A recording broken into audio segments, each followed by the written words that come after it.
परमेश्वर तेरा धन्नवाद। हाँ जी, इत्थों ही एक मिनट का होगा कि योहा ने जदों जना नबी नूं कहा कि तू नीनवा शहर नूं जा, उन्हां दे उत्ते मेरा क्रोध भड़के आया क्योंकि बहुत ਵੱਡਾ ਸ਼ਹਿਰ ਆ। ਉਹ ਸਾਰਾ ਸ਼ਹਿਰ ਬੇਮੁਖ ਹੋ ਗਿਆ ਆ, ਮੂਰਤੀ ਦਾ ਪੁਜਾਰੀ ਹੋ ਗਿਆ, ਮੇਰੇ ਕਿਸੇ ਵੀ ਕਹਿਣੇ ਨਹੀਂ ਲੱਗਦਾ, ਬਹੁਤ ਹੰਕਾਰੀ ਹੋ ਗਿਆ ਆ, ਬੇਮੁਖ ਹੋ ਗਿਆ ਆ, ਵੈਰ ਵਿਰੋਧ ਨਾਲ ਭਰ ਗਿਆ, ਈਰਖਾ ਨਾਲ ਭਰ ਗਿਆ ਆ, ਜਾਣੀ ਕੋਈ ਵੀ ਪਰਮੇਸ਼ਰ ਦਾ ਉਹਨਾਂ ਦੇ ਅੰਦਰ ਭੈ ਨਹੀਂ ਰਿਹਾ। ਅਤੇ ਮੈਂ ਸਾਰੇ ਨਾਸ ਕਰ ਦੇਣੇ ਆ। ਜਾ ਕੇ ਪ੍ਰਚਾਰ ਕਰ ਪਈ 40 ਦਿਨਾਂ ਤੱਕ ਤਾਂ ਨਾਸ ਹੋ ਜਾਣਗੇ ਉਹ, ਜੇ ਉਹ ਨਾ ਸਹੀ ਹੋਏ। ਅਤੇ ਇਹ ਮੰਨਿਆ ਨਾ, ਇਹਨਾਂ ਆਪਣੇ ਆਪ ਦੇ ਵਿੱਚ ਅਣਆਗਿਆਕਾਰੀ ਹੋਇਆ ਅਤੇ ਇਹ ਹੋਰ ਪਾਸੇ ਨੂੰ ਤਰਸ਼ੀਸ਼ ਨੂੰ ਜਹਾਜ਼ ਜਿਹੜਾ ਜਾਣ ਵਾਲਾ ਸੀ ਉਹਦੇ 'ਤੇ ਚੜ੍ਹਿਆ, ਭਾੜਾ ਕਿਰਾਇਆ ਦਿੱਤਾ ਅਤੇ ਤਰਸ਼ੀਸ਼ ਵੱਲ ਨੂੰ ਜਾਣ ਲਈ ਜਹਾਜ਼ ਵਿੱਚ ਬੈਠ ਗਿਆ। ਆਪਾਂ ਇੱਥੋਂ ਸ਼ੁਰੂ ਕਰਦੇ ਹਾਂ। ਪਰ ਜਵੋਹਾ ਨੇ ਜਦੋਂ ਇਹ ਬੈਠ ਗਿਆ, ਪਰ ਜਵੋਹਾ ਨੇ ਪਰਮੇਸ਼ਰ ਨੇ ਕੀ ਕੀਤਾ, ਸਮੁੰਦਰ ਦੇ ਉੱਤੇ ਇੱਕ ਵੱਡੀ ਹਨੇਰੀ ਵਗਾ ਦਿੱਤੀ। ਵੱਡੀ ਹਨੇਰੀ ਵਗਾ ਦਿੱਤੀ ਸਮੁੰਦਰ ਦੇ ਉੱਤੇ। ਜਦੋਂ ਇਹ ਚੜ੍ਹ ਗਿਆ ਅਤੇ ਹਨੇਰੀ ਵਗਾ ਦਿੱਤੀ ਅਤੇ ਸਮੁੰਦਰ ਵਿੱਚ ਵੱਡਾ ਤੂਫਾਨ ਸੀ, ਬਹੁਤ ਵੱਡਾ ਸਮੁੰਦਰ 'ਚ ਤੂਫਾਨ ਆ ਗਿਆ, ਇਹੋ ਜਿਹਾ ਕਿ ਜਹਾਜ਼ ਟੁੱਟਣ ਵਾਲਾ ਸੀ। ਤਦ ਮੱਲਾਹ ਡਰ ਗਏ ਅਤੇ ਹਰੇਕ ਆਪੋ ਆਪਣੇ ਦੇਵ ਦੇ ਅੱਗੇ ਦੁਹਾਈ ਦੇਣ ਲੱਗਾ। ਜਿਹੜੇ ਦੇਵਤਿਆਂ ਨੂੰ ਉਹ ਮੰਨਦੇ ਸੀ, ਉਹਨਾਂ ਦੇਵਤਿਆਂ ਦੇ ਅੱਗੇ ਉਹ ਦੁਹਾਈਆਂ ਦੇਣ ਲੱਗੇ। ਹਰ ਇੱਕ ਆਪੋ ਆਪਣੇ ਦੇਵਤਿਆਂ ਨੂੰ ਮੰਨਣ ਲੱਗ ਪਏ। ਕੋਈ ਜਿਹਨੂੰ ਬੇਅੰਤ ਦੇਵਤੇ ਆ ਉਹਨਾਂ ਦੁਨੀਆ ਦੇ ਉੱਤੇ ਜਿਨ੍ਹਾਂ ਨੂੰ ਲੋਕੀ ਮੰਨਦੇ ਆ, ਅਤੇ ਉਹ ਵੀ ਤਰ੍ਹਾਂ ਤਰ੍ਹਾਂ ਦੇ ਡਿਫਰੈਂਟ ਆਪੋ ਆਪਣੇ ਦੇਵਤਿਆਂ ਦੇ ਮੂਹਰੇ ਅਰਦਾਸਾਂ ਕਰਨ ਲੱਗੇ ਕਿ ਇਹ ਸਾਨੂੰ ਪ੍ਰਭੂ, ਸਾਨੂੰ ਦੇਵ, ਸਾਨੂੰ ਬਚਾ, ਜਿਹਨੂੰ ਆਪਣਾ ਉਹ ਰੱਬ ਮੰਨਦੇ ਸੀ। ਅਤੇ ਕਹਿਣ ਲੱਗੇ, ਅਰਦਾਸਾਂ ਕਰਨ ਲੱਗੇ, ਅਤੇ ਜਿੰਨੇ ਚਿਰ ਨੂੰ ਉਹਨਾਂ ਨੇ ਉਸ ਮਾਲ ਮਤਾ ਨੂੰ ਜੋ ਜਹਾਜ਼ ਵਿੱਚ ਸੀ ਸਮੁੰਦਰ ਵਿੱਚ ਸੁੱਟ ਦਿੱਤਾ, ਤਾਂ ਜੋ ਉਸ ਨੂੰ ਹੌਲਾ ਕਰ ਦੇਣ। ਹੁਣ ਅਸੀਂ ਆਪਣੇ ਅੰਦਰੋਂ ਇਹਨਾਂ ਪਾਪਾਂ ਦੇ ਪੱਥਰਾਂ ਨੂੰ ਸਿੱਟਣਾ ਜਾਂ ਨਹੀਂ ਸਿੱਟਣਾ, ਜਿਲਸ ਦੇ ਪੱਥਰਾਂ ਨੂੰ, ਚਿੰਤਾ ਦੇ ਪੱਥਰਾਂ ਨੂੰ, ਹੰਕਾਰ ਦੇ ਪੱਥਰਾਂ ਨੂੰ। ਚਿੰਤਾ ਤਾਂ ਕੀ ਕੀਜੀਏ ਜੋ ਨ ਹੋਣੀ ਹੋਏ, ਇਹ ਮਾਰਗ ਸੰਸਾਰ ਕੋ ਨਾਨਕ ਥਿਰ ਨਹੀਂ ਕੋਏ। ਪ੍ਰਭੂ ਜੀ ਕਹਿੰਦੇ ਕਿਸੇ ਨੇ ਤਾਂ ਰਹਿਣਾ ਨਹੀਂ ਇੱਥੇ, ਅਤੇ ਤੁਸੀਂ ਇਹਦੀਆਂ ਚਿੰਤਾ ਕਿਹੜੀ ਚੀਜ਼ ਦੀਆਂ ਲਾ ਕੇ ਬੈਠੇ ਆ ਇੱਥੇ। ਇੱਕ ਸਾਹ ਦੇ ਪ੍ਰਾਹੁਣੇ ਆ ਤੁਸੀਂ। ਅਤੇ ਆ ਜਹਾਜ਼ 'ਚੋਂ ਭਾਵ ਕਿ ਇਹ ਵੀ ਸਾਡਾ ਇੱਕ ਜਹਾਜ਼ ਆ, ਇਹ ਵੀ ਇੱਕ ਜਹਾਜ਼ ਜੋ ਬ੍ਰਹਿਮੰਡੇ ਸੋਈ ਪਿੰਡੇ ਜੋ ਖੋਜੇ ਸੋ ਪਾਵੇ। ਉਹਨਾਂ ਨੇ ਜਦੋਂ ਪਤਾ ਲੱਗਿਆ ਉਹਨਾਂ ਨੂੰ ਕਿ ਇਸ ਵੇਲੇ ਜਹਾਜ਼ ਸਾਡਾ ਡੁੱਬਣ ਵਾਲਾ ਆ, ਅਤੇ ਸਾਡੇ ਵੀ ਜਦੋਂ ਸਵਾਸਾਂ ਦੀ ਗੰਢ ਟੁੱਟਦੀ ਤਾਂ ਉਦੋਂ ਕਹਿੰਦੇ ਹੁਣ ਤਾਂ ਮੈਂ ਸਭ ਕੁਛ ਤਿਆਗ ਗਿਆ, ਤਾਂ ਫੇਰ ਕੁਛ ਨਹੀਂ ਬਣਦਾ। ਜਬ ਚਿੜੀਆਂ ਚੁਗ ਗਈ ਖੇਤ, ਫੇਰ ਕੁਛ ਨਹੀਂ ਬਣਦਾ ਉਸ ਵੇਲੇ। ਇਹ ਤਾਂ ਤੂੰ ਆਪਣੇ ਜੀਂਦੇ ਜੀ ਆਪਣਾ ਕੰਮ ਆਪਣ ਹੱਥੀਂ ਆਪਣਾ ਆਪੇ ਹੀ ਕਾਜ ਸਵਾਰੀਏ, ਆਪਣੇ ਕਾਜ ਨੂੰ ਸਵਾਰ ਲਾ ਜੀਂਦੇ ਜੀ, ਨਹੀਂ ਤਾਂ ਜਹਾਜ਼ ਤੇਰਾ ਡੁੱਬਣ ਵਾਲਾ ਹੀ ਉਹ, ਤੇਰੇ ਪਾਪਾਂ ਦੇ ਕਾਰਨ ਤੇਰਾ ਜਹਾਜ਼ ਡੁੱਬਣ ਵਾਲਾ ਆ। ਅਤੇ ਫਿਰ ਤੇਰਾ ਤੂੰ ਹਜੇ ਇਸ ਜਹਾਜ਼ ਦੇ ਵਿੱਚੋਂ ਜਿਹੜੇ ਪੱਥਰ ਪੁੱਥਰ ਇਕੱਠੇ ਕੀਤੇ ਆ, ਕਾਮ ਕ੍ਰੋਧ ਦੇ, ਲੋਭ ਦੇ, ਮੋਹ ਦੇ, ਹੰਕਾਰ ਦੇ, ਵੈਰ ਦੇ, ਵਿਰੋਧ ਦੇ, ਤ੍ਰਿਸ਼ਨਾ ਦੇ, ਚੋਰੀ ਦੇ, ਯਾਰੀ ਦੇ, ਵਖੀਲੀ ਦੇ ਅਤੇ ਜਿਲਸ ਦੇ, ਇਹਨਾਂ ਪੱਥਰਾਂ ਨੂੰ ਸਮੁੰਦਰ 'ਚ ਸਿੱਟ ਦੇ ਅਤੇ ਸੋਚ ਕਿ ਮੇਰਾ ਸਰੀਰ ਤਾਂ ਹਲਕਾ ਹੋ ਜਾਵੇ, ਅੰਦਰੋਂ ਚਿੰਤਾ ਤੋਂ ਰਹਿਤ ਹੋ ਜਾਵੇ। ਜਦੋਂ ਹੀ ਇਹ ਪੱਥਰ ਤੂੰ ਸੁੱਟੇਂਗਾ ਅਤੇ ਫਿਰ ਨਾ ਜਦੋਂ ਪੱਥਰ ਸੁੱਟ ਕੇ ਗੱਲ ਬਣੀ, ਫਿਰ ਤੂੰ ਹੋਰ ਖੋਜੇਂਗਾ ਕੀ ਹੁੰਦਾ ਆ। ਇਹ ਸੁੱਟ ਦਿੱਤੇ ਫਿਰ ਤੂੰ ਖੋਜੇਂਗਾ ਵੀ ਇਹ ਤਾਂ ਮੈਂ ਸੁੱਟ ਦਿੱਤੇ, ਅਜੇ ਵੀ ਕੋਈ ਗੱਲ ਹੈਗੀ ਆ, ਅਜੇ ਵੀ ਕੋਈ ਗੱਲ ਹੈਗੀ ਆ। ਕਈ ਵਾਰੀ ਬੰਦਾ ਬਹੁਤ ਹੀ ਚੰਗਾ ਆ, ਬਹੁਤ ਨੇਕ ਆ, ਬਹੁਤ ਸੇਵਾ ਕਰਦਾ ਆ, ਅਤੇ ਪਰ ਵੱਡੇ ਵਡੇਰਿਆਂ ਦੇ ਉੱਤੇ ਪਏ ਹੋਏ ਸਰਾਫ ਜਿਹੜੇ ਉਹਨਾਂ ਤੋਂ ਛੁੱਟਦਾ ਨਹੀਂ। ਜਿੰਨਾ ਚਿਕਰ ਉਹ ਕੋਈ ਰੱਬ ਦਾ ਦਾਸ ਸਾਨੂੰ ਸਮਝਾਵੇ ਨਾ ਅਤੇ ਦੱਸੇ ਨਾ ਪਈ ਕਿੱਦਾਂ ਛੁੱਟਣਾ, ਜਿੱਦਾਂ ਹਰ ਇੱਕ ਚੀਜ਼ ਦੀ ਵਿਧੀ ਆ, ਅਤੇ ਇਹ ਵੀ ਹੈ ਵਿਧੀਆਂ ਆ। ਵਿਧੀ ਤੋਂ ਬਗੈਰ ਕੁਛ ਨਹੀਂ ਮਿਲਦਾ। ਅਕਲੀ ਸਾਹਿਬ ਸੇਵੀਏ ਅਤੇ ਅਕਲੀ ਪਾਈਏ ਮਾਣ। ਅਕਲ ਦੇ ਹੀ ਕੰਮ ਨਾਲ ਸਾਰੇ ਕੰਮ ਸੋਹਣੇ ਹੁੰਦੇ ਆ। ਜੇ ਤੁਸੀਂ ਧਰਤੀ ਨੂੰ ਬੀ ਪਾਇਆ ਅਤੇ ਘਾਹ ਵਿੱਚ ਹੀ ਰਹਿਣ ਦਿੱਤਾ, ਤੁਹਾਡੀ ਫਸਲ ਕਿੱਥੋਂ ਹੋ ਜਾਊਗੀ? ਉਹਨੂੰ ਚੰਗੀ ਤਰ੍ਹਾਂ ਵਿਧੀ ਸਿੱਖਣੀ ਪੈਣੀ ਆ ਵੀ ਧਰਤੀ ਨੂੰ ਗੁੱਡ ਹਲ ਵਾਹ ਕੇ ਸੁਹਾਗਾ ਦੇ ਕੇ ਢੀਮਾਂ ਨੂੰ ਤੋੜ ਕੇ ਘਾਹ ਨੂੰ ਚੁੱਗ ਕੇ ਬਾਹਰ ਸੱਟ ਕੇ ਫੇਰ ਹਲ ਵਾਹ ਕੇ ਫੇਰ ਸੁਹਾਗਾ ਦੇ ਫੇਰ ਕਰ ਫੇਰ ਫਸਲ 'ਚ ਉਹ ਬੀਜ ਫੇਰ ਸੁਹਾਗਾ ਪਾ ਬੀ ਪਾ ਕੇ ਫੇਰ ਤੇਰੀ ਫਸਲ ਉੱਗੂਗੀ। ਤੇ ਇਹ ਉਹਦਾ ਵੀ ਕੋਈ ਵਿਧੀ ਆ, ਹਰ ਚੀਜ਼ ਦੀ ਵਿਧੀ ਆ। ਤੇ ਇੱਥੇ ਵੀ ਕਈ ਵਾਰੀ ਅਸੀਂ ਆਪਣੇ ਪੱਥਰ ਵੀ ਸਿੱਟਦੇ ਹਾਂ, ਭਾਵ ਕਿ ਅਸੀਂ ਬਹੁਤ ਚੰਗੇ ਇਨਸਾਨ ਆ, ਫੇਰ ਵੀ ਸਾਨੂੰ ਦੁੱਖ ਕਿਉਂ? ਕਾਰਨ ਕਈ ਵਾਰੀ ਸਾਡੇ ਉਹ ਸਰਾਪ ਤੁਹਾਨੂੰ ਸਮਝਾਇਆ ਕਿ ਤੁਸੀਂ ਚੰਗੀ ਤਰ੍ਹਾਂ ਕੁਛ ਤਾਂ ਬਹੁਤ ਚੰਗੀ ਤਰ੍ਹਾਂ ਸਮਝਾਇਆ ਵੀ ਆ, ਉਹਨਾਂ ਨੂੰ ਵਾਰ-ਵਾਰ ਸੁਣਿਓ। ਤੇ ਨਾਲ ਡੈਰਕ ਪ੍ਰਿੰਸ ਦਾ ਮੈਂ ਤੁਹਾਨੂੰ ਨਾਂ ਵੀ ਦੱਸ ਦਿੱਤਾ ਕੱਢ ਕੇ, ਉਹਨੂੰ ਵੀ ਉਸ ਮਹਾਂਪੁਰਸ਼ ਨੂੰ ਵੀ ਚੰਗੀ ਤਰ੍ਹਾਂ ਸੁਣ ਲਿਓ ਕਿ ਵਾਕਈ ਸਰਾਫਾਂ ਦੀ ਕਿੱਡੀ ਵੱਡੀ ਇੱਕ ਹੋਂਦ ਆ, ਇੱਕ ਬਹੁਤ ਵੱਡੀ ਹੋਂਦ ਆ, ਜਿਹਦੇ ਤੋਂ ਛੁੱਟਣ ਦੇ ਲਈ ਸੱਜਾ ਤੇ ਖੱਬਾ ਹੱਥ ਤੇ ਬੋਲਾਂ ਦੀ ਨਾਲ ਲੋੜ ਆ, ਤੇ ਹਿਰਦਾ ਸਾਫ਼ ਕਰਨ ਦੀ ਲੋੜ ਆ। ਇਸ ਕਰਕੇ ਇਹਨਾਂ ਪੱਥਰਾਂ ਨੂੰ ਕੱਢਣਾ ਅਸੀਂ, ਅੱਜ ਜਿੱਦਾਂ ਉਹਨਾਂ ਨੇ ਆਪਣਾ ਜਹਾਜ਼ ਹੌਲਾ ਕੀਤਾ, ਅਸੀਂ ਵੀ ਆਪਣੇ ਆਪ ਨੂੰ ਹੌਲੇ ਕਰਨਾ। ਪਰ ਜਨਾਹ ਜਹਾਜ਼ ਦੇ ਹੇਠਲੇ ਥਾਂ ਲੈ ਕੇ ਸੁੱਤਾ ਪਿਆ ਸੀ, ਪਰ ਕਈ ਵਾਰੀ ਸਾਡੇ ਅੰਦਰ ਉਹ ਸਰਾਫ ਚੱਲੇ ਆਉਂਦੇ ਆ। ਸਾਡੇ ਪੱਥਰ ਤਾਂ ਅਸੀਂ ਜਹਾਜ਼ ਦੇ ਵਿੱਚੋਂ ਆਪਣੇ ਸਰੀਰ 'ਚੋਂ ਸੜ ਦਿੱਤੇ, ਪਰ ਸਾਡੇ ਪਿਛਲੇ ਸਰਾਫ ਚੱਲੇ ਆਉਂਦੇ ਆ, ਪਤਲੇ ਕਿਤੇ ਪੁਰਬ ਜਨੋਂ ਦੇ, ਵੱਡੇ ਵਡੇਰਿਆਂ ਦੇ। ਕਈ ਵਾਰੀ ਕਿੰਨਾ ਇਨਸਾਨ ਨੇਕ ਹੁੰਦਾ ਆ, ਗਊ ਦੇਵਤਾ ਹੁੰਦਾ ਆ, ਉਹ ਕਿਸੇ ਨਾਲ ਵਿਤਕਰਾ ਨਹੀਂ, ਵੈਰ ਨਹੀਂ, ਫਿਰ ਵੀ ਦੁਖੀ ਹੁੰਦਾ ਆ। ਕਾਰਨ ਹੁੰਦਾ ਉਹਦੇ ਪਿੱਛੇ ਕੋਈ, ਤੇ ਉਹਦੇ ਕਾਰਨ ਜਿਸ ਤਰ੍ਹਾਂ ਇਸ ਜਹਾਜ਼ ਦਾ ਕਾਰਨ ਉਹਨਾਂ ਨੇ ਉਹ ਤਾਂ ਸਿੱਟ ਦਿੱਤਾ ਸਮਾਨ ਸਾਰਾ, ਮੌਤ ਤੋਂ ਡਰਦਿਆਂ ਨੇ ਸਾਰਾ ਸਿੱਟਿਆ। ਇਸ ਤਰ੍ਹਾਂ ਅਸੀਂ ਵੀ ਸਿੱਟਣਾ ਆ, ਪਰ ਇਹ ਜਨਾਹ ਨਬੀ ਸੀ ਉੱਥੇ ਕਾਰਨ। ਇੱਦਾਂ ਹੀ ਸਾਡੇ ਸਰਾਫ ਵੀ ਕਾਰਨ ਆ। ਤੇ ਜਨਾਹ ਨਬੀ ਜਹਾਜ਼ ਦੇ ਹੇਠਲੇ ਲੈ ਤੇ ਸੁੱਤਾ ਪਿਆ ਸੀ, ਉਹ ਸੁੱਤਾ ਪਿਆ ਸੀ ਥੱਲੇ ਆਨੰਦ ਨਾਲ। ਤਾਂ ਕਪਤਾਨ ਉਹਦੇ ਕੋਲ ਗਿਆ ਅਤੇ ਉਹਨੂੰ ਆਖਿਆ, ਹੇ ਸੌਣ ਵਾਲੇ, ਤੈਨੂੰ ਕੀ ਹੋਇਆ? ਉੱਠ, ਆਪਣੇ ਦੇਵ ਨੂੰ ਪੁਕਾਰ, ਸ਼ਾਇਦ ਉਹ ਦੇਵ ਸਾਨੂੰ ਚੇਤੇ ਕਰੇ ਤਾਂ ਅਸੀਂ ਨਾਸ ਨਾ ਹੋਈਏ। ਉਹ ਕਹਿੰਦਾ, ਸੌਣ ਵਾਲਿਆ ਉੱਠ, ਸਾਰਾ ਜਹਾਜ਼ ਰੁੜ ਚੱਲਿਆ, ਡੁੱਬ ਚੱਲਿਆ, ਤੂੰ ਮੌਜ ਨਾਲ ਸੁੱਤਾ ਪਿਆ ਆ, ਉੱਠ ਤੂੰ ਵੀ ਆਪਣੇ ਦੇਵ ਨੂੰ ਪੁਕਾਰ, ਸ਼ਾਇਦ ਤੇਰਾ ਦੇਵ ਹੀ ਸੁਣ ਲਵੇ, ਤੇਰਾ ਪ੍ਰਭੂ ਗੱਲ ਸਾਡੀ ਸੁਣ ਲਵੇ ਤੇ ਅਸੀਂ ਸਾਰੇ ਬਚ ਜਾਈਏ, ਤੂੰ ਮੌਜ ਨਾਲ ਸੁੱਤਾ ਪਿਆ ਆ। ਤਾਂ ਫਿਰ ਕੀ ਹੋਇਆ? ਉਹ ਉੱਠਿਆ ਤੇ ਉਹਨੂੰ ਉਸੇ ਵੇਲੇ ਉਹਦੇ ਅੰਦਰ ਡਰ ਪੈਦਾ ਹੋਇਆ ਵੀ ਮੈਂ ਗਲਤੀ ਕੀਤੀ ਆ। ਤੇ ਕੀ ਹੋਇਆ? ਤਾਂ ਉਹ ਇੱਕ ਦੂਏ ਨੂੰ ਕਹਿਣ ਲੱਗੇ, ਆਓ ਅਸੀਂ ਗੁਣਾ ਪਾ ਕੇ ਲੱਭੀਏ ਜੋ ਇਹ ਬਿਪਤਾ ਕਿਹਦੇ ਕਾਰਨ ਸਾਡੇ ਉੱਤੇ ਆਣ ਪਈ ਹੈ। ਜਦੋਂ ਉਹਨਾਂ ਵਿੱਚ ਸਿਆਣੇ, ਜਿਵੇਂ ਅੱਜ ਵੀ ਸਿਆਣੇ ਲੋਕ ਜਿਹੜੇ ਆ ਉਹ ਜੱਜ ਕਰਦੇ ਆ, ਸਮਝਦੇ ਆ, ਉਹ ਕਿਸੇ ਨਾ ਕਿਸੇ ਤਰ੍ਹਾਂ ਉਹਨਾਂ ਨੂੰ ਪਤਾ ਅੰਦਰ ਮਾਲੂਮ ਹੁੰਦਾ ਆ। ਹਰ ਦੇਵਤੇ ਜੋ ਵੀ ਕੋਈ ਲੈ ਲਓ, ਪਤਾ ਨਹੀਂ ਕਿਸ ਢੰਗ ਦੇ ਨਾਲ ਵੀ ਉਹਨਾਂ ਨੇ ਜਦੋਂ ਆਪਣੀਆਂ ਪਰਮੇਸ਼ਰ ਦੇ ਅੱਗੇ ਪ੍ਰਾਰਥਨਾ ਕੀਤੀਆਂ ਤੇ ਗੁਣਾ ਪਾਇਆ, ਉਪਰੰਤ ਉਹਨਾਂ ਨੇ ਗੁਣਾ ਪਾਇਆ ਅਤੇ ਗੁਣਾ ਜਨਾਹ ਉੱਤੇ ਪਿਆ। ਤੇ ਇਹਦੇ ਕਾਰਨ ਤੁਸੀਂ ਸਾਰੇ ਨਾਸ ਹੋਣ ਲੱਗੇ ਆ। ਤਦ ਉਹ ਉਹਨੂੰ ਆਖਣ ਲੱਗੇ, ਤੂੰ ਸਾਨੂੰ ਦੱਸ ਕਿ ਇਹ ਬਿਪਤਾ ਕਿਹਦੇ ਕਾਰਨ ਸਾਡੇ ਉੱਤੇ ਆਣ ਪਈ ਹੈ। ਕਹਿੰਦੇ, ਸਾਨੂੰ ਦੱਸ ਇਹ ਬਿਪਤਾ ਕਿਹਦੇ ਕਾਰਨ ਸਾਡੇ ਉੱਤੇ ਆਣ ਪਈ ਆ, ਤੇਰਾ ਕੰਮ ਕੀ ਹੈ? ਭਈ ਤੂੰ ਪਾਪੀ ਆ, ਦੁਸ਼ਟ ਆ, ਜਾਂ ਕੀ ਆ? ਕੀ ਅਤੇ ਕਿੱਦਾਂ ਦਾ ਕੰਮ ਹੈ ਤੇਰਾ? ਕੋਈ ਪਾਪ ਦਾ ਕੰਮ ਆ? ਅਤੇ ਤੂੰ ਕਿੱਥੋਂ ਆਇਆ ਹੈ? ਤੇਰਾ ਦੇਸ਼ ਕਿਹੜਾ ਹੈ ਅਤੇ ਤੂੰ ਕਿਹੜਿਆਂ ਲੋਕਾਂ ਵਿੱਚੋਂ ਹੈ? ਦੱਸ ਸਾਨੂੰ ਸਭ ਕੁਛ ਆਪਣਾ ਪਿਛੋਕੜ। ਤਾਂ ਉਹਨੇ ਉਹਨਾਂ ਨੂੰ ਆਖਿਆ, ਮੈਂ ਅਬਰਾਨੀ ਹਾਂ ਅਤੇ ਆਕਾਸ਼ ਦੇ ਪਰਮੇਸ਼ਰ ਯਹੋਵਾ ਜਿਹਨੇ ਸਮੁੰਦਰ ਅਤੇ ਥਲ ਨੂੰ ਬਣਾਇਆ ਹੈ ਡਰਦਾ ਹਾਂ। ਕਹਿੰਦਾ, ਮੈਂ ਅਬਰਾਨੀ ਹਾਂ ਅਤੇ ਜਿਹਨੇ ਸਮੁੰਦਰ ਨੂੰ ਅਤੇ ਆਕਾਸ਼ ਨੂੰ, ਜਲ ਥਲ ਨੂੰ ਬਣਾਇਆ, ਮੈਂ ਉਹ ਤੋਂ ਡਰਦਾ ਹਾਂ ਅਤੇ ਮੈਂ ਉਹਦਾ ਹੀ ਉਪਾਸਕ ਹਾਂ। ਤਾਂ ਉਹ ਮਨੁੱਖ ਬਹੁਤ ਹੀ ਡਰ ਗਏ, ਸਾਰੇ ਡਰ ਗਏ, ਜਹਾਜ਼ 'ਚ ਜਿੰਨੇ ਸੀਗੇ, ਕਪਤਾਨ ਵੀ ਜੇ ਸਭ ਡਰ ਗਏ। ਤੇ ਏਡੇ ਵੱਡੇ ਪਰਮੇਸ਼ਰ ਦਾ ਇਹ ਉਪਾਸਕ ਆ ਤੇ ਇਹ ਸਾਡੇ ਜਹਾਜ਼ 'ਚ ਚੜ੍ਹਿਆ ਤੇ ਇਹਦੇ ਕਾਰਨ ਅਸੀਂ ਸਾਰੇ ਡੁੱਬਣ ਲੱਗੇ ਹਾਂ। ਉਹ ਸਾਰੇ ਡਰ ਗਏ ਅਤੇ ਉਹਨੂੰ ਆਖਣ ਲੱਗੇ, ਤੈਂ ਇਹ ਕੀ ਕੀਤਾ?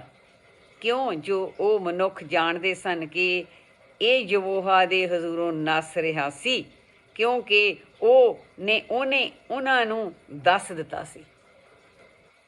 ਉਹਨੇ ਦੱਸ ਦਿੱਤਾ ਸੀ ਵੀ ਇੱਦਾਂ ਇੱਦਾਂ ਹੋਈ ਆ, ਮੈਨੂੰ ਪਰਮੇਸ਼ਰ ਨੇ, ਜਨਾਹ ਨਬੀ ਨੇ ਕਿਹਾ, ਮੈਨੂੰ ਪਰਮੇਸ਼ਰ ਨੇ ਇੱਦਾਂ ਕਿਹਾ ਸੀ, ਨੀਨਵਾ ਨੂੰ ਜਾ। ਅਤੇ ਮੈਂ ਇਸ ਜਹਾਜ਼ ਵਿੱਚ ਬੈਠ ਗਿਆ, ਬੇਮੁਖ ਹੋ ਕੇ ਦੂਸਰੇ ਪਾਸੇ ਨੂੰ ਤੁਰ ਪਿਆ ਤੇ ਮੈਂ ਇਹ ਮੂਰਖਤਾਈ ਕੀਤੀ ਆ, ਤਾਂ ਮੇਰੇ ਪਰਮੇਸ਼ਰ ਨੇ ਇਹ ਮੇਰੇ ਤੇ ਬਿਪਤਾ ਲਿਆਂਦੀ ਆ।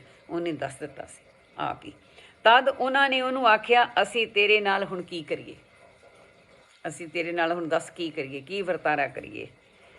ਜੋ ਸਮੁੰਦਰ ਸਾਡੇ ਲਈ ਸ਼ਾਂਤ ਹੋ ਜਾਵੇ। ਕਿਉਂ? ਜੋ ਸਮੁੰਦਰ ਦੀਆਂ ਲਹਿਰਾਂ ਵੱਧਦੀਆਂ ਜਾਂਦੀਆਂ ਸਨ, ਘਟਦੀਆਂ ਨਹੀਂ ਸੀ, ਵੱਧਦੀਆਂ ਜਾਂਦੀਆਂ ਸੀ। ਤਦ ਉਹਨੇ ਉਹਨਾਂ ਨੂੰ ਆਖਿਆ ਕਿ ਤੁਸੀਂ ਮੈਨੂੰ ਚੁੱਕ ਕੇ ਸਮੁੰਦਰ ਵਿੱਚ ਸੁੱਟ ਦਿਓ। ਉਹਨੇ ਕਿਹਾ, ਮੈਨੂੰ ਹੁਣ ਤੁਸੀਂ ਚੁੱਕ ਕੇ ਸਮੁੰਦਰ ਵਿੱਚ ਸੁੱਟੋ। ਕਹਿ ਤੇ ਕਹਿ ਪਰਮੇਸ਼ਰ ਦੇ ਆਖੇ ਲੱਗ ਕੇ ਮੂਸਾ ਕਿ ਡਰਿਆ ਮੌਤ ਤੋਂ, ਤੇ ਮੌਤ ਅੱਗੇ ਖੜੀ। ਉਹ ਮੂਸਾ ਨਹੀਂ ਦੀ ਗੱਲ ਨਹੀਂ ਹੈਗੀ, ਇਹ ਐਵੇਂ ਕਹਾਵਤ ਆ, ਇਹ ਨਬੀ ਮੂਸਾ ਦੀ ਗੱਲ ਨਹੀਂ ਹੈਗੀ। ਇਹ ਵੈਸੇ ਕਹਾਵਤ ਲੋਕੀ ਕਹਿ ਦਿੰਦੇ ਆ। ਮੂਸਾ ਕਿਸੇ ਜਾਨਵਰ ਦਾ ਨਾਂ ਵੀ ਰੱਖਿਆ ਆ ਕਿਸੇ ਨੇ। ਤਾਂ ਇਸ ਤਰ੍ਹਾਂ ਇਹ ਕਹਾਵਤ ਜਿਹੀ ਆ ਵੀ ਜੇ ਕੋਈ ਕਿਸੇ ਤੋਂ ਡਰਦਾ ਤਾਂ ਉਹਦੇ ਮੌਤ ਤੋਂ ਡਰਦਾ ਕੋਈ, ਤਾਂ ਮੌਤ ਉਹਦੇ ਮੂਹਰੇ ਖੜੀ ਹੁੰਦੀ ਆ। ਉੱਧਰੋਂ ਮੌਤ ਤੋਂ ਡਰਿਆ ਸੀ ਤੇ ਇੱਥੇ ਮੌਤ ਇਸ ਤਰ੍ਹਾਂ ਦੀ ਮੂਹਰੇ ਆ ਗਈ। ਉੱਥੇ ਤਾਂ ਪਰਮੇਸ਼ਰ ਦੇ ਆਖੇ ਲੱਗਣਾ ਸੀ ਤੇ ਪਰਮੇਸ਼ਰ ਨੇ ਬਚਾਉਣਾ ਸੀ। ਹੁਣ ਪਰਮੇਸ਼ਰ ਤੋਂ ਬੇਮੁਖ ਹੋ ਕੇ ਇਹਦੀ ਮੌਤ ਮੂਹਰੇ ਆਈ। ਪਰ ਇਹ ਪਰਮੇਸ਼ਰ ਸਾਨੂੰ ਦ੍ਰਿਸ਼ਟਾਂਤ ਦੇ ਰਿਹਾ, ਸਾਰੇ ਸਾਨੂੰ। ਇਹ ਬਹੁਤ ਡੂੰਘਾਈ ਵਾਲੀ ਗੱਲ ਆ ਸਾਡੇ ਤੇ ਜਿਹੜੀ ਪਰਮੇਸ਼ਰ ਨੇ ਲਿਆਉਣੀ। ਕਿਉਂ? ਜੋ ਸਮੁੰਦਰ ਦੀਆਂ ਤਾਂ ਤੁਸੀਂ ਚੁੱਕ ਕੇ, ਕਹਿੰਦਾ, ਮੈਨੂੰ ਸਮੁੰਦਰ ਵਿੱਚ ਸੁੱਟ ਦਿਓ, ਫਿਰ ਤੁਹਾਡੇ ਲਈ ਸਮੁੰਦਰ ਸ਼ਾਂਤ ਹੋ ਜਾਵੇਗਾ। ਕਿਉਂਕਿ ਮੈਂ ਜਾਣਦਾ ਹਾਂ ਕਿ ਮੇਰੇ ਹੀ ਕਾਰਨ ਇਹ ਵੱਡਾ ਤੂਫਾਨ ਤੁਹਾਡੇ ਉੱਤੇ ਆਇਆ ਹੈ। ਤਾਂ ਵੀ ਉਹਨਾਂ ਮਨੁੱਖਾਂ ਨੇ ਵੰਝ ਚੱਪੇ ਲਾਉਣ ਵਿੱਚ ਵੱਡਾ ਜ਼ੋਰ ਲਾਇਆ, ਜੋ ਉਹ ਕੰਢੇ ਲੱਗ ਜਾਵੇ, ਪਰ ਉਹ ਨਾ ਲੱਗ ਸਕੇ। ਤਦ ਇਸ ਲਈ ਜੋ ਸਮੁੰਦਰ ਦੀਆਂ ਲਹਿਰਾਂ ਉਹਨਾਂ ਦੇ ਵਿਰੁੱਧ ਵੱਧਦੀਆਂ ਜਾਂਦੀਆਂ ਸਨ। ਉਹਨਾਂ ਨੇ ਬਥੇਰੀ ਵਾਹ ਲਾਈ ਪਏ ਬੰਦੇ ਨੂੰ ਸਮੁੰਦਰ 'ਚ ਨਾ ਸਿੱਟੀਏ, ਬਚ ਜਾਵੇ ਬੰਦਾ ਤੇ ਕਿਸੇ ਤਰ੍ਹਾਂ ਸਾਡਾ ਬਚਾਅ ਹੋਵੇ, ਪਰ ਉਹ ਨਾ ਹੋ ਸਕਿਆ। ਬਹੁਤ ਅਰਦਾਸਾਂ ਨਬੀ ਨੇ ਵੀ ਬਹੁਤ ਕੀਤੀਆਂ, ਸਭ ਕੋਈ ਗੱਲ ਨਾ ਪਰਮੇਸ਼ਰ ਨੇ ਸੁਣੀ। ਉਸ ਵੇਲੇ ਕੋਈ ਗੱਲ ਨਾ ਸੁਣੀ। ਤਦ ਉਹਨਾਂ ਨੇ ਯਹੋਵਾ ਨੂੰ ਪੁਕਾਰਿਆ, ਸਾਰਿਆਂ ਨੇ ਯਹੋਵਾ ਨੂੰ ਪੁਕਾਰਿਆ। ਇੱਥੇ ਬਹੁਤ ਵੱਡੀ ਗੱਲ ਆ। ਪਰਮੇਸ਼ਰ ਉਸ ਪਾਸੇ ਨੂੰ ਉਹਨੂੰ ਕਿਉਂ ਲੈ ਕੇ ਗਿਆ? ਉਹ ਸਾਰੇ ਜਹਾਜ਼ ਦੇ, ਜਿੰਨੇ ਜਹਾਜ਼ ਵਿੱਚ ਸਣੇ ਕਪਤਾਨ, ਸਣੇ ਸੁਦਾਗਰ ਜਹਾਜ਼ ਦੇ ਚਲਾਉਣ ਵਾਲੇ, ਜਿੰਨੇ ਬੈਠਣ ਵਾਲੇ, ਸਾਰੇ ਦੇ ਸਾਰੇ ਹੀ ਯਹੋਵਾ ਦੇ ਉਪਾਸ਼ਕ ਹੋਏ, ਸਾਰੇ ਦੇਵਤਿਆਂ ਨੂੰ ਛੱਡ ਕੇ। ਉਹਨਾਂ ਨੇ ਯਹੋਵਾ ਨੂੰ ਪੁਕਾਰਿਆ। ਤਦ ਉਹਨਾਂ ਨੇ ਯਹੋਵਾ ਨੂੰ ਪੁਕਾਰਿਆ ਤੇ ਆਖਿਆ, ਹੇ ਯਹੋਵਾ, ਅਸੀਂ ਤੇਰੇ ਤਰਲੇ ਕਰਦੇ ਹਾਂ, ਅਸੀਂ ਅਸੀਂ ਇਸ ਮਨੁੱਖ ਦੀ ਜਾਨ ਦੇ ਕਾਰਨ ਨਾਸ ਨਾ ਹੋਈਏ, ਅਤੇ ਤੂੰ ਬਦੋਸ਼ਾ ਖੂਨ ਸਾਡੇ ਉੱਤੇ ਨਾ ਪਾ। ਕਿਉਂ? ਜੋ ਹੇ ਯਹੋਵਾ, ਤੈਂ ਜੋ ਚਾਹਿਆ ਹੈ ਸੋਈ ਕੀਤਾ ਹੈ। ਫਿਰ ਉਹਨਾਂ ਨੇ ਜਨਾਹ ਨੂੰ ਚੁੱਕ ਕੇ ਸਮੁੰਦਰ ਵਿੱਚ ਸੁੱਟ ਦਿੱਤਾ। ਸਾਰਿਆਂ ਨੇ ਅਰਦਾਸ ਕੀਤੀ ਯਹੋਵਾ ਦੇ ਅੱਗੇ ਕਿ ਪਰਮੇਸ਼ਰ ਸਾਡੇ ਤੇ ਇਹ ਖੂਨ ਨਾ ਪਵੇ, ਤਾਂ ਕਿ ਇਹ ਹੁਣ ਤੇਰਾ ਆਪੇ ਦਾਸ ਕਹਿੰਦਾ ਕਿ ਮੈਨੂੰ ਇਹਦੇ ਵਿੱਚ ਸੁੱਟ ਦਿਓ, ਤਾਂ ਕਿ ਅਸੀਂ ਤੇਰੇ ਅੱਗੇ ਬੇਨਤੀ ਕਰਦੇ ਵੀ ਸਾਡੇ ਤੇ ਇਹ ਪਾਪ ਨਾ ਲੱਗੇ। ਤੇ ਅਸੀਂ ਜੋ ਪਰਮੇਸ਼ਰ ਨੂੰ ਕਿਹਾ, ਇਹ ਯਹੋਵਾ, ਤੂੰ ਜੋ ਚਾਹਿਆ ਸੋ ਅਸੀਂ ਕੀਤਾ ਹੈ। ਫਿਰ ਉਹਨਾਂ ਨੇ ਜਨਾਹ ਨੂੰ ਚੁੱਕ ਕੇ ਸਮੁੰਦਰ ਵਿੱਚ ਸੁੱਟ ਦਿੱਤਾ ਅਤੇ ਸਮੁੰਦਰ ਦਾ ਜ਼ੋਰ ਬੰਦ ਹੋ ਗਿਆ। ਉਸੇ ਵੇਲੇ ਛੱਲਾਂ ਜਿਹੜੀਆਂ ਸੀ ਵਿਰੁੱਧ ਉਹਨਾਂ ਦੇ, ਉਸੇ ਵੇਲੇ ਬੰਦ ਹੋ ਗਈਆਂ। ਤਦ ਉਹਨਾਂ ਮਨੁੱਖਾਂ ਨੇ ਯਹੋਵਾ ਦਾ ਡਾਢਾ ਹੀ ਭੈ ਮੰਨਿਆ। ਉਹ ਵੀ ਸਾਰੇ ਤਰ ਗਏ। ਇੱਕ ਲੈਸਨ ਇੱਦਾਂ ਦਾ ਮਿਲਿਆ ਉਹਨਾਂ ਨੂੰ, ਤੇ ਪਰਮੇਸ਼ਰ ਨੇ ਉਹਨਾਂ ਨੂੰ ਵੀ ਬਚਾਉਣਾ ਸੀ। ਤਾਂ ਇਹਨੂੰ ਜਿਨਾ ਨਬੀ ਨੂੰ ਯੂਜ਼ ਕੀਤਾ ਤੇ ਉਹਦਾ ਮਨ ਇੱਦਾਂ ਦਾ ਬਦਲਾ ਕੇ ਦੂਜੇ ਪਾਸੇ ਤਰਸ਼ੀਸ਼ ਵੱਲ ਨੂੰ ਤੋਰ ਦਿੱਤਾ। ਉੱਥੋਂ ਮੱਛੀ ਦੇ ਢਿੱਡ ਵਿੱਚ ਉਹਨੂੰ ਪਾ ਦਿੱਤਾ। ਹੁਣ ਇਹ ਗਾਂ ਦੀ ਗੱਲ ਚੱਲੂਗੀ, ਪਰ ਇੱਥੇ ਤੱਕਰ ਸੰਬੰਧ ਕੀ ਸੀ? ਜਹਾਜ਼ ਦੇ ਸਾਰੇ ਬੰਦੇ ਜਿੰਨੇ ਸੀ ਉਹ ਸਾਰੇ ਦੇ ਸਾਰੇ ਯਹੋਵਾ ਦੇ, ਪਰਮੇਸ਼ਰ ਸੱਚੇ ਦੇ, ਜਿੰਦਾ ਪਰਮੇਸ਼ਰ ਦੇ ਉਪਾਸ਼ਕ ਬਣੇ। ਇਹ ਬੜੀ ਮਹਾਨਤਾ ਦੀ ਗੱਲ ਆ। ਇਸ ਕਰਕੇ ਪਰਮੇਸ਼ਰ ਨੇ ਉਧਰ ਵਾਲਾ ਚੋਜ ਜਿਹੜਾ ਸੀ ਕੀਤਾ। ਤੇ ਫਿਰ ਉਹਨਾਂ ਨੇ, ਤਦ ਉਹਨਾਂ ਮਨੁੱਖਾਂ ਨੇ ਯਹੋਵਾ ਦਾ ਡਾਢਾ ਹੀ ਭੈ ਮੰਨਿਆ, ਅਤੇ ਉਹਨਾਂ ਨੇ ਯਹੋਵਾ ਅੱਗੇ ਇੱਕ ਬਲੀ ਵੀ ਚੜ੍ਹਾਈ ਅਤੇ ਸੁੱਖਣਾ ਸੁਖੀਆਂ सच्चे परमेश्वर दे वो प्यारे हो गए। पर यहोवा ने एक वड्डी मच्छी ठहरा छड्डी सी जो जुनाह नूं निगल जावे अते जुनाह 3 दिन अते 3 रातां मच्छी दे ढिੱਡ ਵਿੱਚ ਰਿਹਾ। ਹੁਣ ਇੱਥੇ ਆਪਾਂ ਖੜਨਾ ਆ। ਫਿਰ ਆਪਣਾ ਇੱਥੇ ਫਿਰ ਇੱਕ ਬੱਸ ਦਾ ਜਾਂ ਗੱਡੀ ਦਾ ਜਾਂ ਟ੍ਰੇਨ ਦਾ ਸਟੈਪ ਜਿਹੜਾ ਆ ਉਹ ਆ ਗਿਆ ਖੜੀ ਹੋਣ ਦਾ। ਇੱਥੋਂ ਫਿਰ ਗੱਡੀ ਭਰੂਗੀ, ਫਿਰ ਅੱਗੇ ਚੱਲੂਗੀ। ਅਸੀਂ ਸਾਰੇ ਉਹ 3 ਦਿਨ ਤੇ 3 ਰਾਤਾਂ ਮੱਛੀ ਦੇ ਢਿੱਡ ਵਿੱਚ ਰਿਹਾ। ਅਸੀਂ 9 ਮਹੀਨੇ 8 ਮਹੀਨੇ ਮਾਂ ਰੂਪੀ ਮੱਛੀ ਦੇ ਢਿੱਡ ਵਿੱਚ ਆ।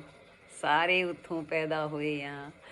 ਉਹ ਅਸੀਂ ਬਹੁਤ ਵੱਡਾ ਕਰਿਸ਼ਮਾ ਪਰਮੇਸ਼ਰ ਦਾ ਮੰਨਦੇ ਹਾਂ। ਜਿਨ੍ਹਾਂ ਨਬੀ 3 ਦਿਨ ਤੇ 3 ਰਾਤਾਂ ਮੱਛੀ ਦੇ ਢਿੱਡ ਵਿੱਚ ਰਿਹਾ, ਉਹ ਪੂਰੇ ਦਾ ਪੂਰਾ ਸਾਬਤੇ ਦਾ ਸਾਬਤਾ ਸੀ।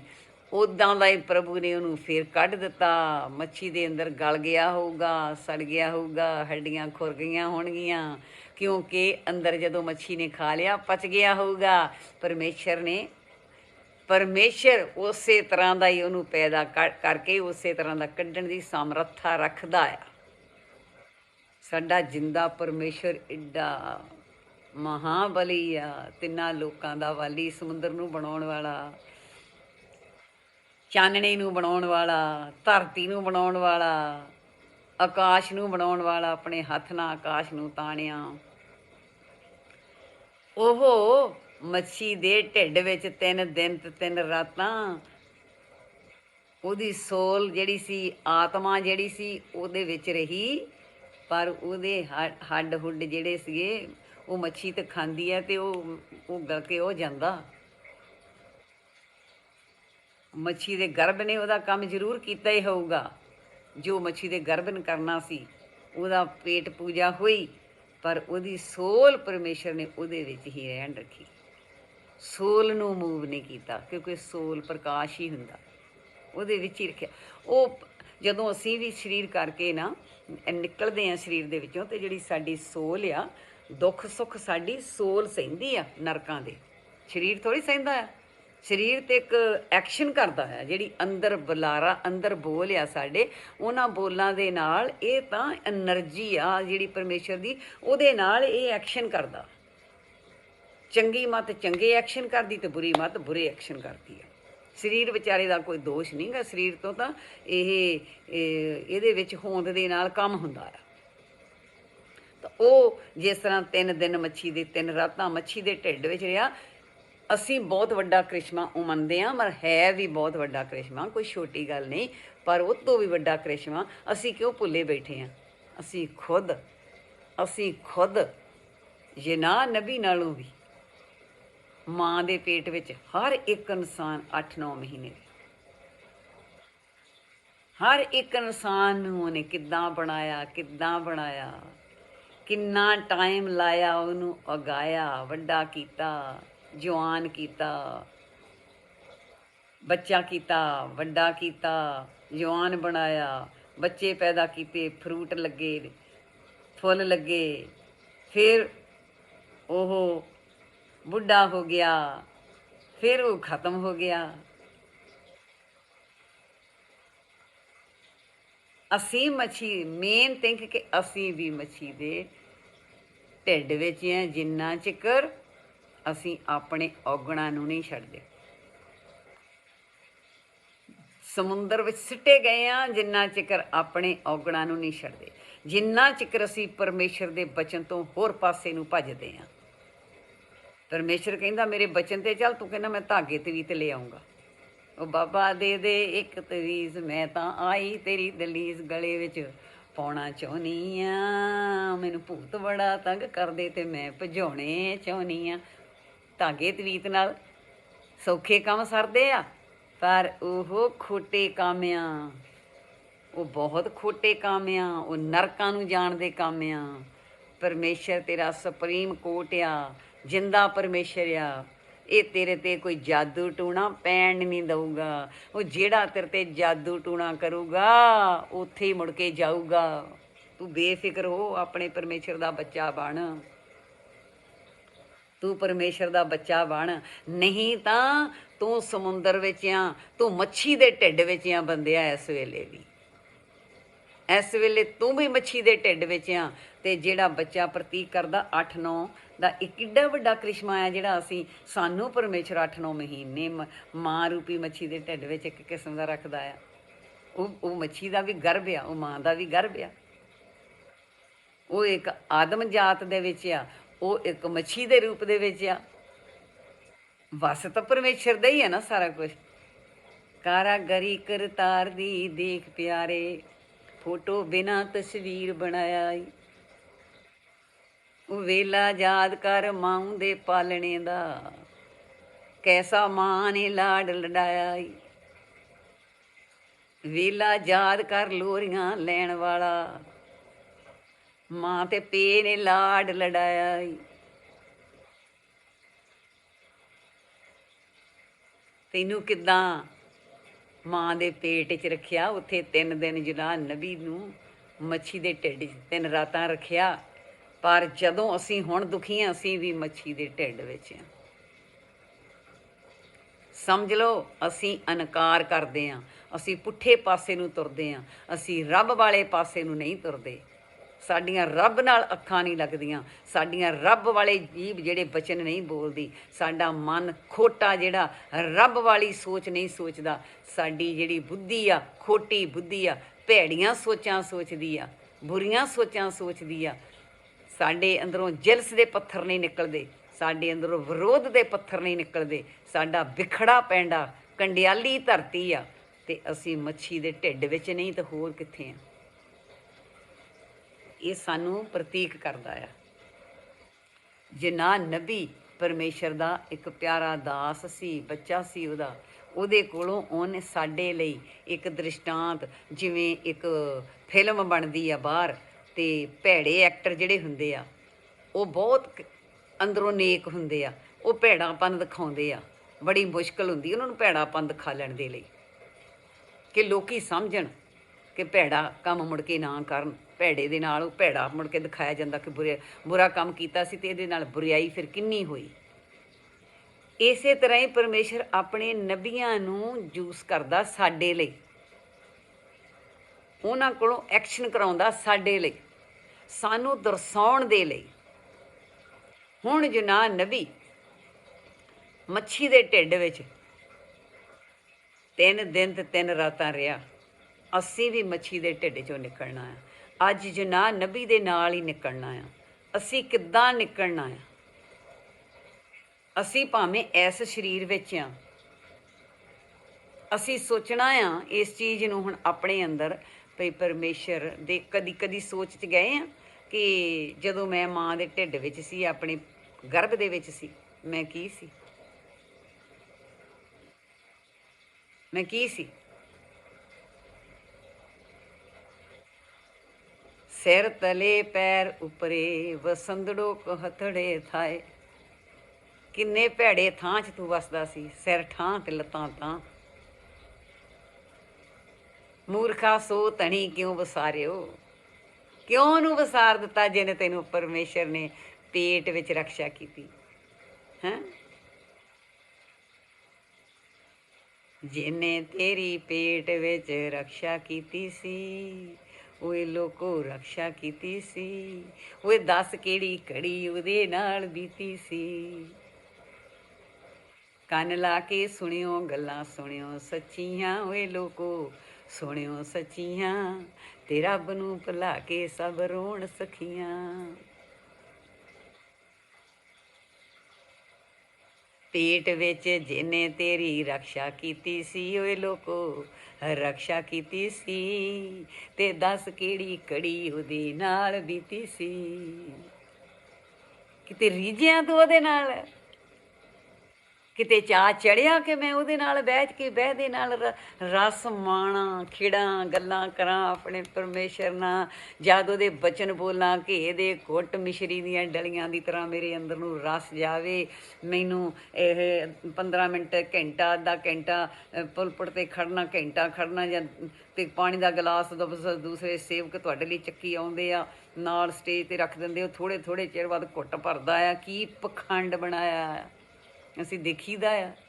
ਇੰਨੀ ਲਵ ਸੁੱਕਣ ਲੱਗ ਜਾਂਦੀ ਹੈ। ਕਿਉਂ ਸੁੱਕਦੀ ਆ? ਨਹੀਂ ਸੁੱਕਦੀ ਜਦ ਤੂੰ ਉਹਦੇ ਨਾਲ, ਤੂੰ ਜਦ ਤੇਰੇ ਮੂੰਹ ਦੇ ਵਿੱਚ ਪਰਮੇਸ਼ਰ ਨੇ ਦੁੱਧ ਦੇ ਦਿੱਤਾ, ਮਾਂ ਨੇ ਤੇਰੀ ਨੇ, ਤੇਰੀ ਲਵ ਕਿਉਂ ਸੁੱਕੂਗੀ? ਇਹ ਪਰਮੇਸ਼ਰ ਦੀ ਬਾਣੀ, ਪਰਮੇਸ਼ਰ ਦੇ ਬਚਨ ਦਾ ਇੱਕ ਅੰਮ੍ਰਿਤ ਰੂਪੀ ਦੁੱਧ ਆ। ਇਹ ਤਾਂ ਛੱਤੀ ਪਦਾਰਥ ਆ। ਤੂੰ ਬਚਨ ਕਰੀ ਜਾ ਕਿ ਪਾਣੀ ਦੇ ਅੰਮ੍ਰਿਤ ਦੇ ਘੁੱਟਾਂ ਦੀ ਤਰ੍ਹਾਂ ਤੇਰੇ ਅੰਦਰ ਤੇਰੇ ਲਵ ਜਾਣਗੇ। ਤੈਨੂੰ ਬਾਹਰੀ ਪਾਣੀ ਦੀ ਜ਼ਰੂਰਤ ਨਹੀਂ ਪਊਗੀ।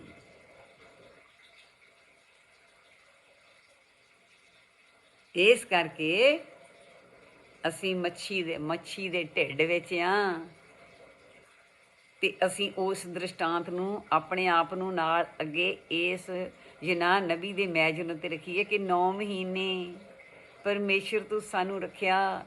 ਸਾਨੂੰ ਉੱਥੇ ਕੋਈ ਮਾਣ ਨਹੀਂ ਸੀ, ਕੋਈ ਹੰਕਾਰ ਨਹੀਂ ਸੀ, ਕੋਈ ਹੋਂਦ ਨਹੀਂ ਸੀ ਸਾਡੀ, ਕੋਈ ਸਾਡੇ ਅੱਗੇ ਪੱਥਰ ਨਹੀਂ ਸੀ। ਤੂੰ ਸਾਨੂੰ ਉੱਥੋਂ ਕਿੱਦਾਂ ਦੀ ਬਣਾਵਟ ਬਣਾ ਕੇ ਸਜਾ ਕੇ ਸੁੰਦਰ ਕੱਢਿਆ।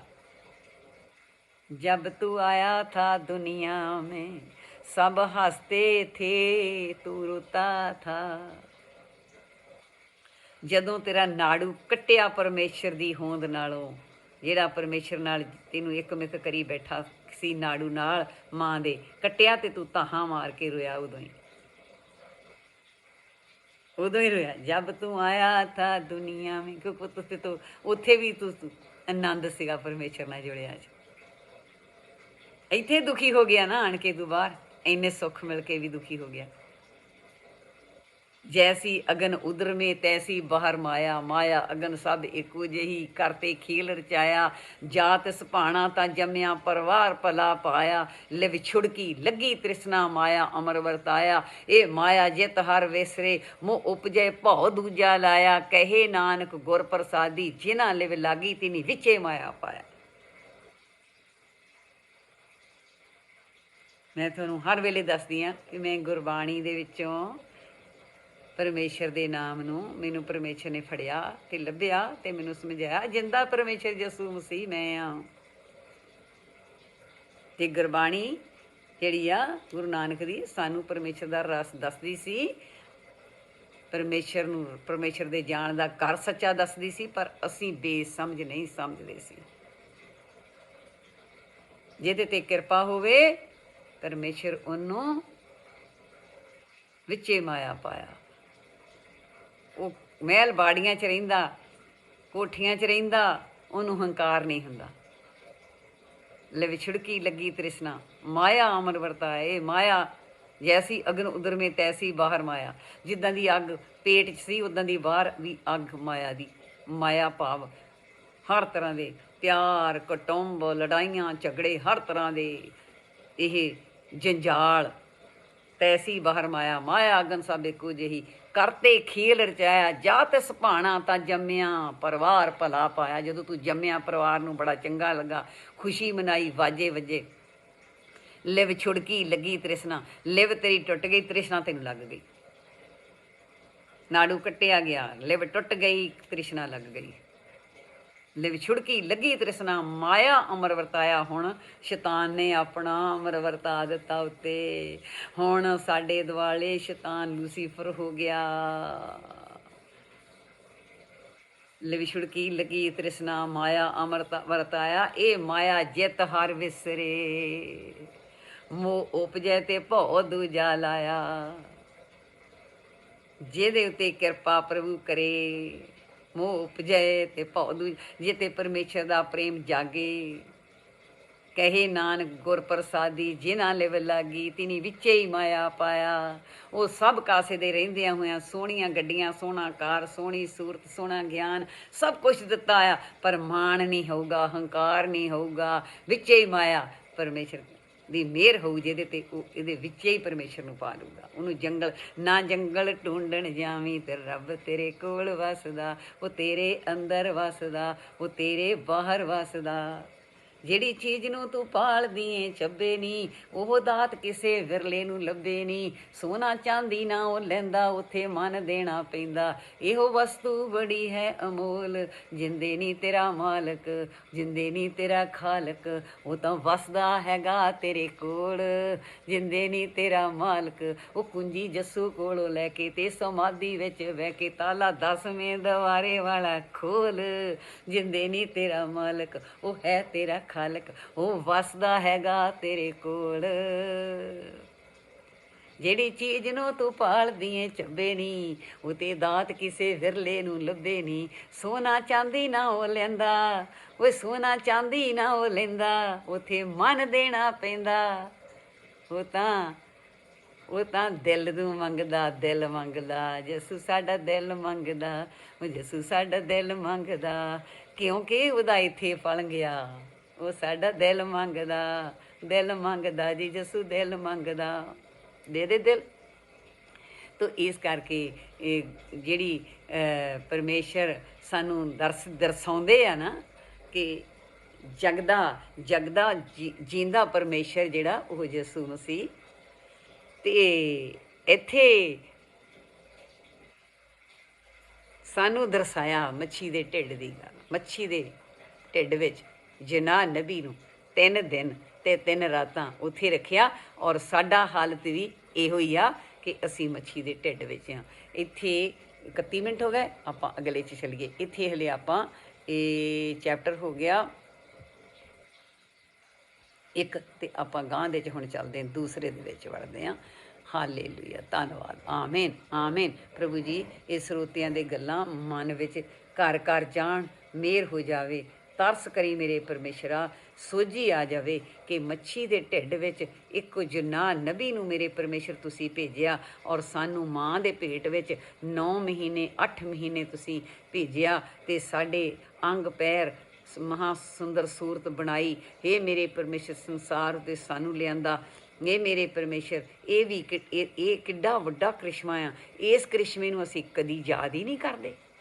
ਹਰ ਇੱਕ ਦੇ ਉੱਤੇ ਵਰਤਿਆ ਆ ਇਹ ਯੋਨਾ ਨਬੀ ਵਾਲਾ ਕ੍ਰਿਸ਼ਮਾ, ਹਰ ਇੱਕ ਦੇ ਉੱਤੇ ਵਰਤਿਆ ਆ। ਸਾਨੂੰ ਯਾਦ ਹੀ ਨਹੀਂ ਆਉਂਦੀ ਤੇਰੀ। ਅਸੀਂ ਇੰਨਾ ਭੁੱਲ ਗਏ ਹਾਂ। ਪਰਮੇਸ਼ਰ, ਸਾਡੇ ਤੇ ਦਇਆ ਕਰ, ਸਾਡੇ ਤੇ ਰਹਿਮਤ ਕਰ ਮੇਰੇ ਪਰਮੇਸ਼ਰ। ਅਸੀਂ ਤੇਰੇ ਹਜ਼ੂਰ ਆ ਕੇ ਪਰਮੇਸ਼ਰ ਹੱਥ ਜੋੜ ਕੇ, ਹੇ ਮੇਰੇ ਪਰਮੇਸ਼ਰ, ਸਾਰੇ ਸਰੋਤਿਆਂ ਲਈ, ਸਾਰੀ ਕਲੀਸਿਆ ਲਈ, ਸਾਰੇ ਦਾਸਾਂ ਲਈ, ਅਤੇ ਆਪਣੇ ਲਈ, ਅਤੇ ਮੈਂ ਆਪਣੇ ਪਰਿਵਾਰ ਲਈ ਮੇਰੇ ਪਿਤਾ ਸਭ ਲਈ ਮੰਗਦੇ ਹਾਂ ਯਿਸੂ ਨਾਸਰੀ। ਹੇ ਮੇਰੇ ਪਿਤਾ ਯਿਸੂ ਨਾਸਰੀ, ਪਿਤਾ ਤੇਰੇ ਨਾਮ ਦੇ ਵਿੱਚ, ਹੇ ਜੋ ਹਾਂ ਮੇਰੇ ਪਰਮੇਸ਼ਰ, ਤੇਰਾ ਪਿਆਰਾ ਪੁੱਤਰ ਇਕਲੌਤਾ ਬੇਟਾ ਯਿਸੂ ਨਾਸਰੀ, ਸਾਡਾ ਮੁਕਤੀ ਦਾਤਾ, ਸਾਡਾ ਜੀਵਨ ਦਾਤਾ, ਸਾਡਾ ਆਧਾਰ ਕਰਤਾ ਯਿਸੂ ਨਾਸਰੀ। ਯਿਸੂ ਨਾਸਰੀ ਦੇ ਨਾਮ 'ਚ ਮੰਗਦੀ ਔਰ ਪਾ ਲੈਂਦੇ। Amen amen.